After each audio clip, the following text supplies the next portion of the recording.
Although only a single battalion of the jagdpanther served in Normandy, it made a very singular impression.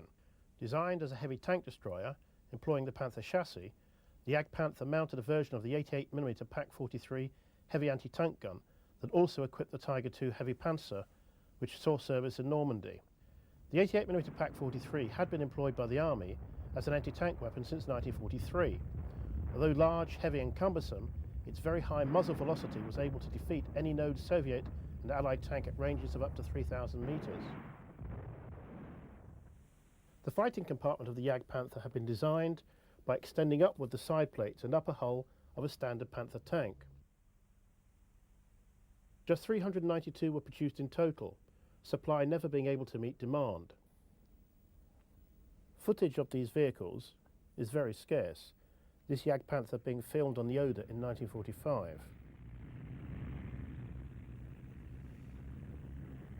This jagdpanther, found abandoned, minus its tracks, along with two others, had ambushed a squadron of Churchill tanks belonging to the 6th Guards Tank Brigade on the 30th of July in Normandy. Within the space of a few minutes, 10 Churchills had been knocked out. In the melee, British tanks knocked out 2 of the German tank destroyers. Here a late model jagdpanther, based on the Panzerjäger chassis, has been knocked out by a US Army M36 tank destroyer. The M36, mounting a 90mm gun, was one of the few Allied vehicles that could penetrate both the frontal armour of the Panther and jagdpanther. One of the very rare Panther variants encountered by the advancing Allies was a late model Panther G using the steel road wheels derived from the Tiger II. The fire in this Panther has evidently collapsed the torsion bars, leading to the pronounced droop at the rear of the tank.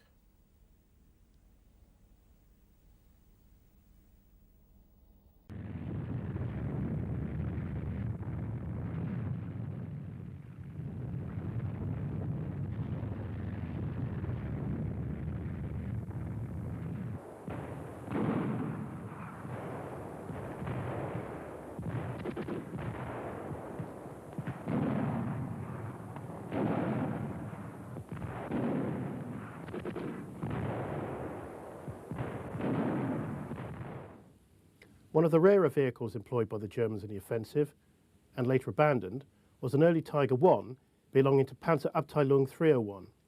This was a Funklenk, or command tank for 3 Borgward B4 tracked demolition vehicles of a similar type seen earlier in this video in the footage of the Warsaw Uprising. A bridgehead was rapidly established on the far side and became a priority target for the Germans. Thrown into action against it on March the 12th were Jagdtigers of Jagdtiger Battalion 512, although it had seen limited service with Battalion 653 in the Ardennes. This massive fighting vehicle, weighing 70 tons, was designed to carry the 128mm Pak 44, the most powerful anti-tank gun of the war.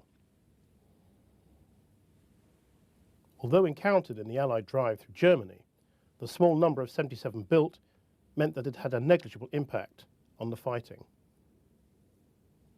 The Hetzer, although designed for service in tank hunting battalions, was modelled on the purpose-designed and sophisticated tank destroyers with their fully enclosed and armoured bodies. It was for this reason that the Hetzer was classified not as a Panzerjäger but as a jagdpanzer.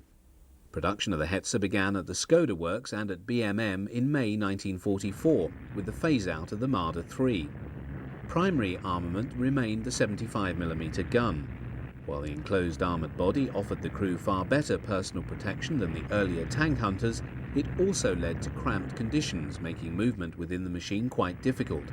This also inhibited movement of the gun, which had a constricted field of fire in consequence. In spite of these limitations, the Hetzer became one of the most effective and frequently encountered vehicles serving in the German army in the last year of the war. Successful employment of the assault gun in its adoptive role of tank destroyer led to the development of one type to fulfill both roles, built round an armoured body mounted on the chassis of the Panzer IV. The Jagdpanzer IV entered production with WOMAG in January 1944 and mounted a 75mm L48 cannon. These served with the 116th Panzer Division in Normandy. In August 1944, the Jagdpanzer IV was upgunned to carry the 75mm L70 cannon as mounted on the Panther tank. As the weight of the gun made the chassis nose heavy, the rubber tyres on the first two bogies were replaced with steel wheels. Parallel to the Panzer 470 built by Womag was a variation produced by Nibelungenwerke of Austria. A modified jagdpanzer 4 body was grafted directly onto a standard Panzer 4 hull. This led to the Panzer 470A, distinguishable from the Womag model by its vertical sides.